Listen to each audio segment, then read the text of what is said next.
Se você está chegando agora nesse canal, meu nome é Felipe Correia e aqui tratamos sobre gestão de projetos, estratégia e inovação. Se você gosta desse tipo de conteúdo, considere se inscrever e clique no sininho para receber as notificações. No bate-papo de hoje, conversei com Dani Carlos e falamos sobre PMO, VMO e o futuro do escritório de projetos. Se você gosta desse assunto, fique comigo após a vinheta.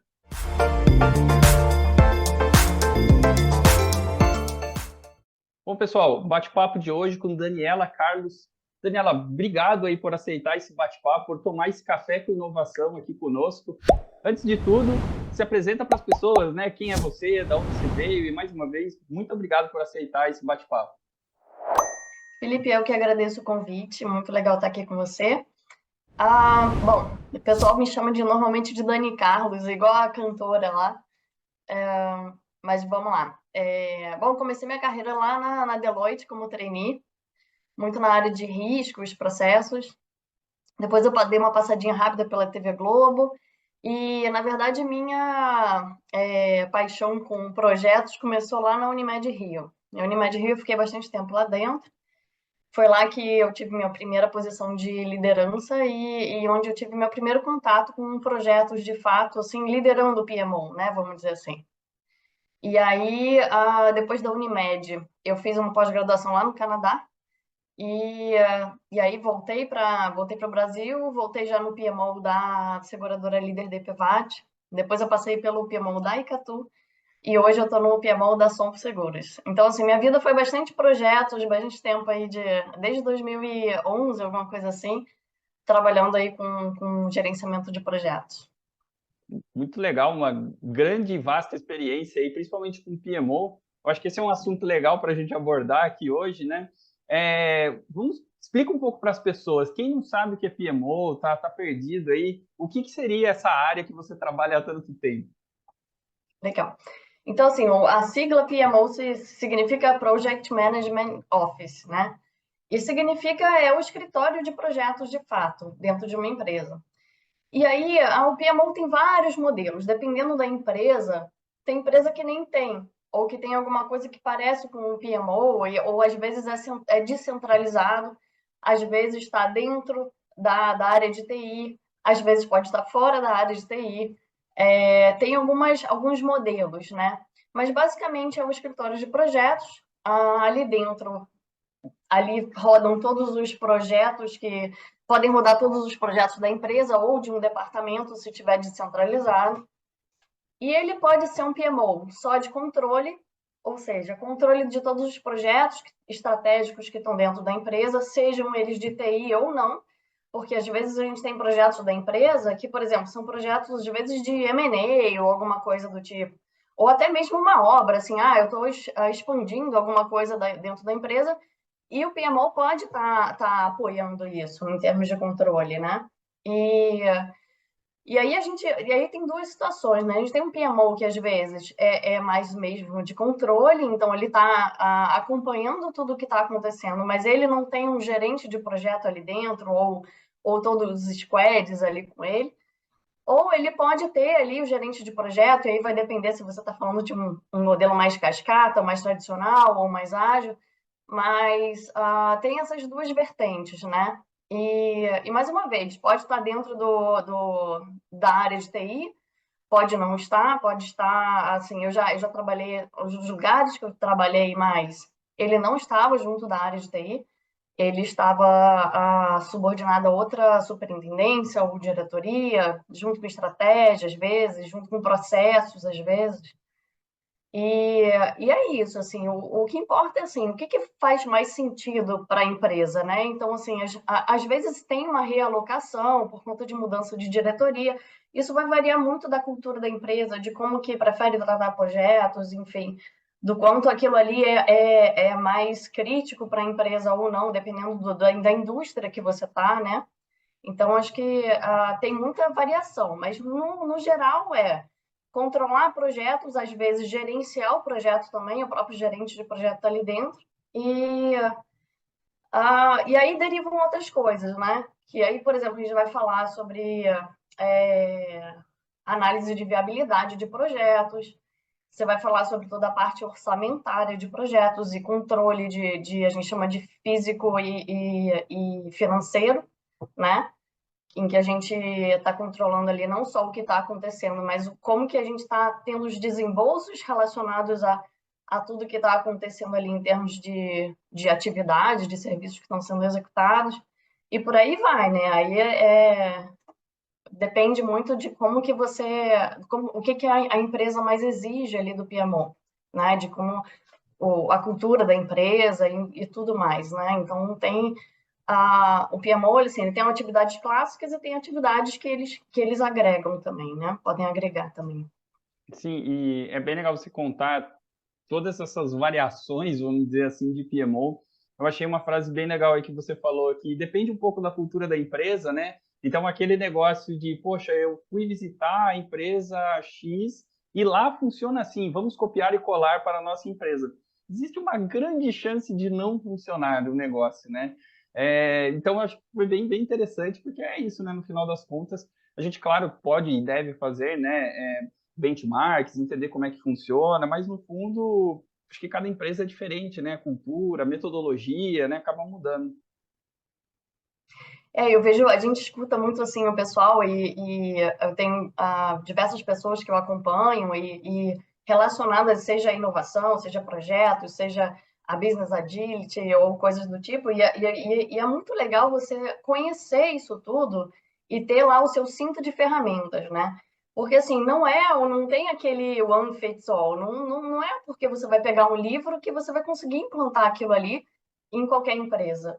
Isso vai variar muito, né? Como que aquela indústria funciona? Quem são os acionistas daquela empresa? O que que eles querem mais? Eles querem ver a coisa acontecendo, mas eles querem um controle muito rígido, eles querem ter a exata noção de quanto aquilo ali vai custar e quanto aquilo ali vai demorar. Então, assim, eu vou para um modelo mais ágil, eu vou para um modelo mais tradicional. A cultura impacta muito isso, né? Então, quando você vem de uma cultura muito tradicional e um controle muito grande sobre a questão até orçamentária de projetos, é difícil um pouco você caminhar para o ágil, porque existe toda aquela necessidade de que o board quer ver determinados controles que o ágil, de repente, não traz tão forte, né?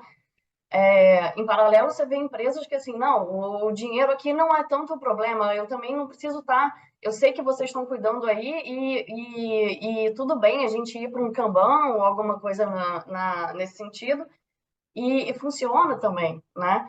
E eu não estou dizendo que o Kanban não tenha muito controle, não é isso, mas quando há algumas coisas no sentido assim, eu quero ver qual a data que a gente vai entregar, eu quero ver como que tá, eu quero ver o percentual, eu quero ver quanto que a gente gastou até, quanto que a gente vai gastar, então quero ver business case, eu quero controlar muito a questão de business case, então tudo isso vai variar muito. E acho que o mais legal é quando você tem bastante vai coletando conhecimento, seja através de livros, seja através de vídeos, de canais, seja através de benchmarking, você vai coletando tudo isso e você vai entendendo, poxa, aquilo ali de repente faz sentido para mim.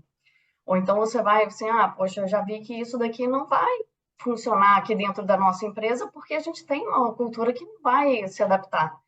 Ou você pode usar, de repente eu tenho uma pílulazinha de determinada situação que eu vi num livro e assim, de repente eu posso começar pequenininho, eu posso ir testando, eu posso trabalhar um projeto, assim, vamos testar num projeto, ver se funciona. Porque realmente não é preto e branco, né? Então, assim, você tem uma variedade de situações que você vai poder ir olhando aos poucos e tentando entender, consigo adaptar isso aqui. Não é uma metodologia que vai funcionar 100% em determinada empresa, né?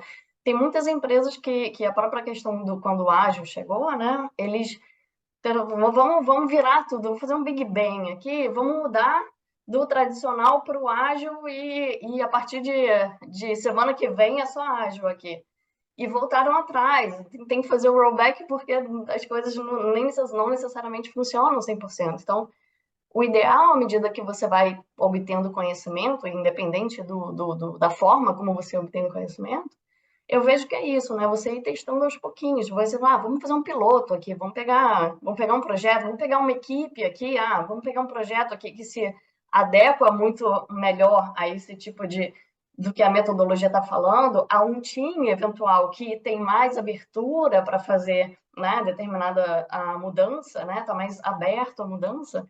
E aí você começa por ali, então ele funciona, vai funcionando, você vai testando, e depois, isso aqui foi legal, isso aqui não foi. Quando a gente fala de lições aprendidas, né? É Uhum. muito legal fazer isso. Você, poxa, testei aquilo ali, mas pareceu não dar certo. Será que a gente tem alguma coisinha para mudar? Ou a gente volta para o cenário anterior? Não, funcionou, vamos replicar para todos os outros. Então, eu vejo a questão de gerenciamento de projetos muito assim, né? Você precisa ser flexível, ser adaptável, porque não é uma metodologia que vai funcionar para tudo, nem para todas as empresas, né?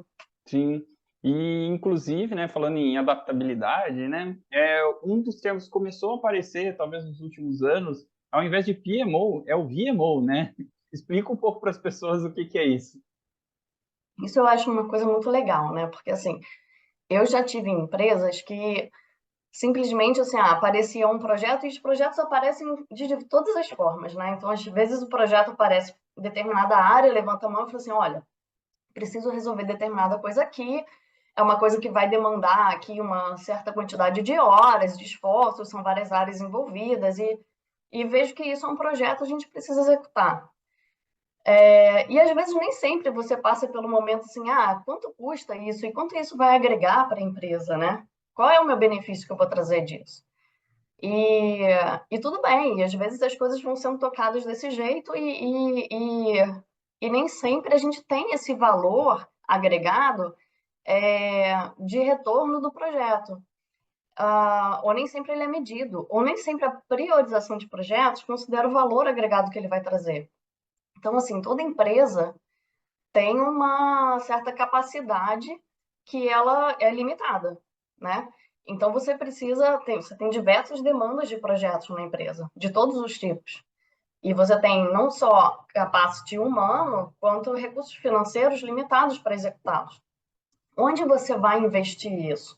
Você precisa entender qual o valor que aquilo ali vai agregar, né, para a empresa, de uma forma geral, inclusive entender qual a estratégia da empresa naquele momento, para entender se essas demandas de projetos, as iniciativas de projetos, estão atreladas à estratégia ou se de repente ela tem um caminho um pouco diferente, não é o foco da empresa naquele momento não é exatamente aquilo ali. E até mesmo fazer um balanceamento de portfólio, né? Então, assim, poxa, eu vou colocar todas as fichas em determinada direção? Será que não deveria fazer um balanceamento? Então, assim, meus projetos, eu tenho 20 projetos em andamento. Todos estão com foco em redução de despesas. Se eu não estou olhando nada para cliente, eu não estou fazendo nada para aumento de receita. Então, assim, é bom ter esse balanceamento, né? E quando a gente fala de VMO, ele está falando muito isso, né? Assim, de valor do escritório de projetos apoiar a empresa no sentido de escolher os seus projetos, e não só escolher, mas depois que os projetos são entregues, você fazer a medição. Então, assim, cara, lá no Business Case, que é o estudo de viabilidade, onde você aprova um projeto para acontecer, e apoia, inclusive, o processo de priorização de projetos, o que estava declarado lá no business case e agora que eu entreguei, vamos ver se ele entregou aquilo lá que ele estava prometendo, né? Por quê? Porque, assim, não é para achar culpados e dizer assim, poxa, aquela área ali está pedindo projeto, disse que ia ter benefício se o XPTO e, na verdade, ele teve 10% daquilo. Não é por isso, mas é para você entender, assim, poxa, a gente investiu capacity interno, né, de recursos, de força de trabalho, a gente investiu dinheiro, e qual é o retorno que eu estou tendo? Esse retorno, às vezes, ele pode até ser intangível, mas você tentando identificar determinados indicadores, né, não necessariamente você vai ter um retorno financeiro direto, você consegue fazer uma medição direta financeira, mas vamos supor, estou falando de algum projeto que esteja falando sobre clientes, tá? Atendimento a clientes. E aí a empresa entendeu assim, vamos fazer determinado projeto em que a gente tenha a intenção aqui de melhorar a vida dos clientes em determinada questão, em determinado processo, assim. Então, você tem normalmente indicadores. Às vezes o NPS, por exemplo, que é uma medição de atendimento de cliente, né? Normalmente de call center, de central de atendimento, é um indicador que você pode medir lá no business case, de colocar lá no business case e colocar uma meta. Então, assim, olha, meu NPS hoje é de 3. E aí, com esse projeto, eu acredito que eu vou chegar em tanto tempo num NPS de 4.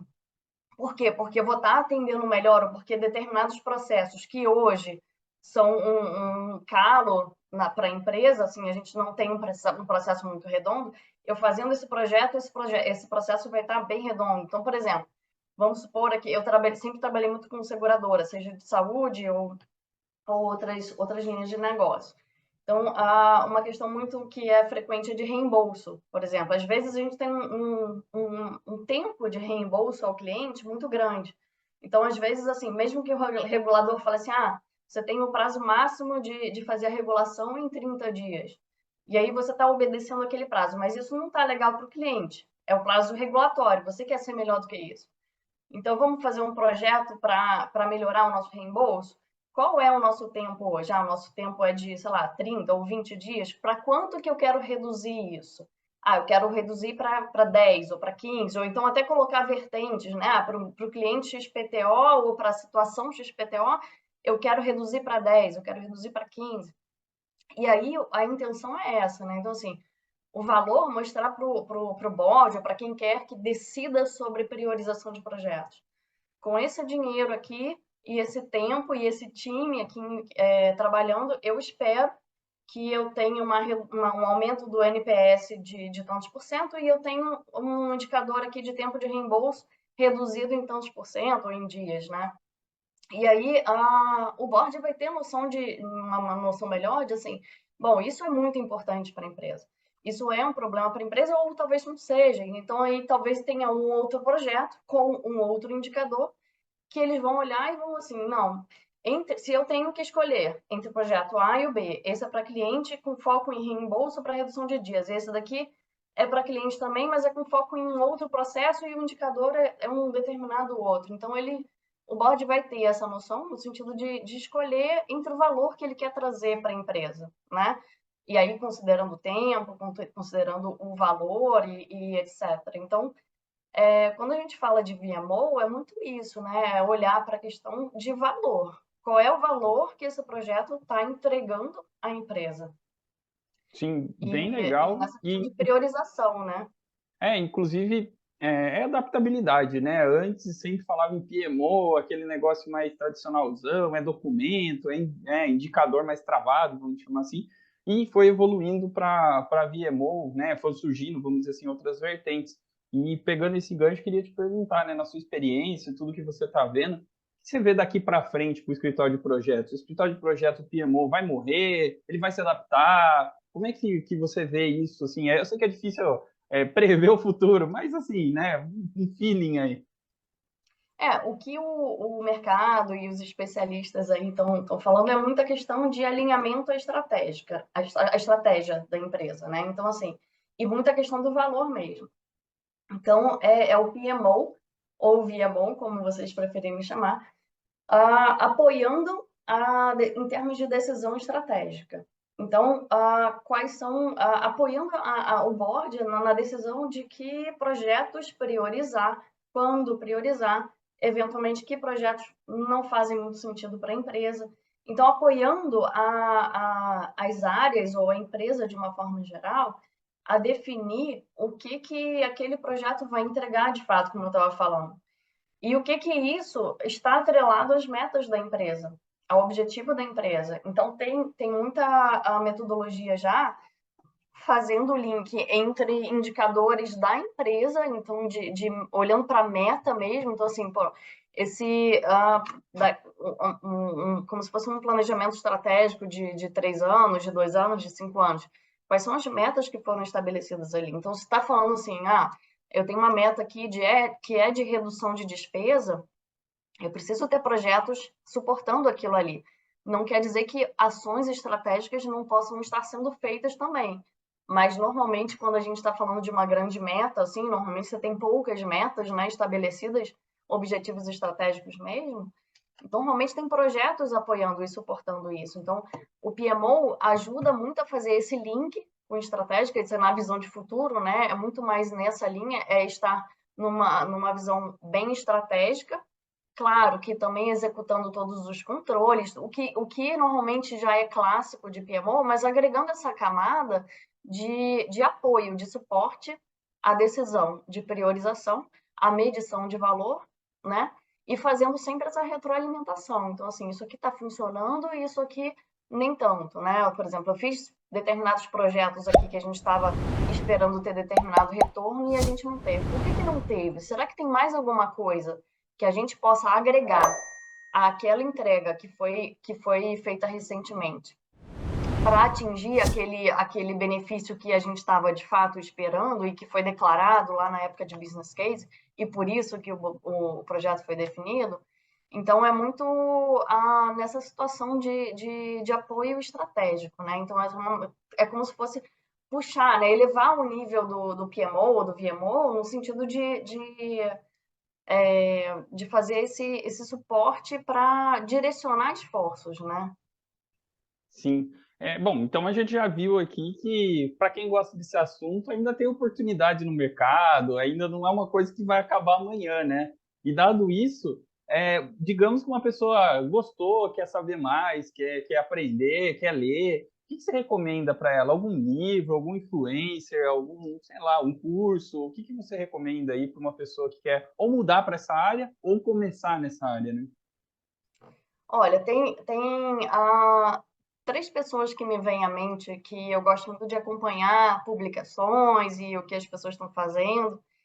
E uma delas é o Vitor Gonçalves, que ele tem muito ele dá treinamentos, ele tem muito material, tem podcast, ele tem canais, então esse é um cara que está sempre muito antenado em termos de inovação, de projetos, de agilidade. Outra pessoa é o Antônio Muniz, que está aí com a jornada colaborativa e tem centenas de canais aí também, de iniciativas que ele faz, a própria jornada é uma delas, né? Então é um cara extremamente atuante, que tem um networking fantástico e ele vai trazendo gente o tempo inteiro ali para trabalhar junto com ele nesses eventos e nesses canais e etc. E sempre com esses temas, e aí tô falando de inovação, de projetos, de agilidade, de business agility e temas correlatos, né? E outro cara que eu gosto muito é o Hélio Costa. O Hélio Costa, ele trouxe aí uma metodologia que é uma metodologia que ele chamou de Flex Model, FLEKS Model, né? Então, se vocês quiserem acessar aí o site, né, a página do Flex, eu acho muito válido. O que ele trouxe, né? Ele trouxe uma metodologia que tenta agregar ou viabilizar que você trabalhe de uma forma híbrida em relação a projetos. Que é uma metodologia que funciona tanto para o ágil quanto para o tradicional. E ele traz muitos canvas, ele tem o framework que ele explica como é. Vocês têm muito material lá no site, tem o próprio guia Flex, na verdade, é até uma certificação também. Se vocês tiverem interesse, tem toda a informação sobre como fazer o curso, como tirar a certificação. Mas é assim, é uma abordagem que eu acho mais pelo próprio nome, né? É flexível, é adaptável, ela entende que tem diferenças entre situações, entre projetos, entre empresas, e ele traz uma abordagem que é diversificada, que ela consegue se adaptar. É uma questão mais que você pode trabalhar desde do tradicional ao ágil mesmo. Então, e muito fazendo essa conexão. Então, ele fala de VMO, ele fala de conexão com estratégia, ele fala de conexão do VMO com a própria operação. Então, assim, que eu tô trabalhando aqui no projeto, mas o que está acontecendo na operação? Então, ele coloca o VMO como se fosse no centro de toda a questão da empresa, né? Olhando olhando a estratégia aqui, olhando projetos e olhando a operação. E tem diversos canvas que você consegue, que ele disponibiliza lá, desde assim, como trabalhar business case, como trabalhar riscos e por aí vai, stakeholders, e tem muito material legal lá. Então, assim, uma dica que eu daria para quem está começando é tentar, de repente, começar por alguma coisa que seja assim, vamos tentar trabalhar um pouco mais no centro, pegar o que é de melhor de cada modelo. E é importante você conhecer os modelos de uma forma geral, mas é importante você ter noção de que nenhum modelo vai se adaptar fielmente para você seguir aquilo ali, né, como uma caixinha e vai funcionar para qualquer lugar, para qualquer empresa, para qualquer time, qualquer board. Normalmente isso não funciona, né? E essa abordagem eu sinceramente gosto muito, porque exatamente ele traz essa flexibilidade, essa questão de você pegar um pouquinho do melhor de cada um, né?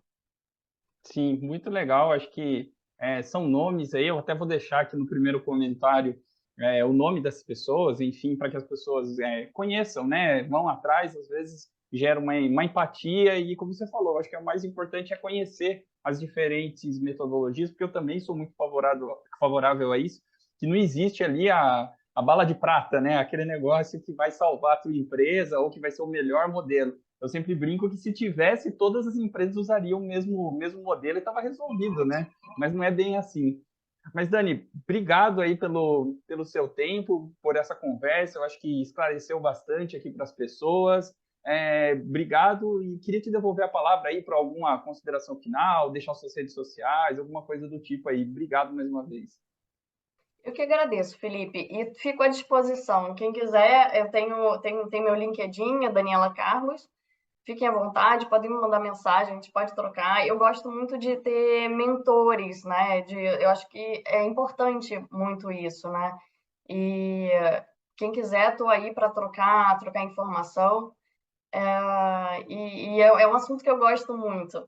Então, tô sempre buscando trocar. Eu troco com, às vezes, pessoas que foram meus líderes e eu troco com pessoas que às vezes foram do meu time e que, por acaso, como eu fui trocando de empresa, estão em outras empresas. E a gente gosta de trocar muito. Eu gosto muito de estudar, de conhecer, exatamente para a gente poder aplicar coisas novas e crescer sempre, né? Então, fico aí à disposição, quem quiser, meu LinkedIn é esse, Daniela Carlos. Eu vou deixar aqui também o link do seu LinkedIn para que as pessoas vão mais direcionada, né, para você. E talvez, né, desses seus objetivos, que é trocar e crescer e aprendizado sempre, também é o objetivo desse canal aqui para poder ajudar pessoas que estão começando na área ou querem mudar para esses temas aqui que nós trabalhamos, né? Então, muito Tá obrigado certo. e até a próxima. Obrigada, Felipe.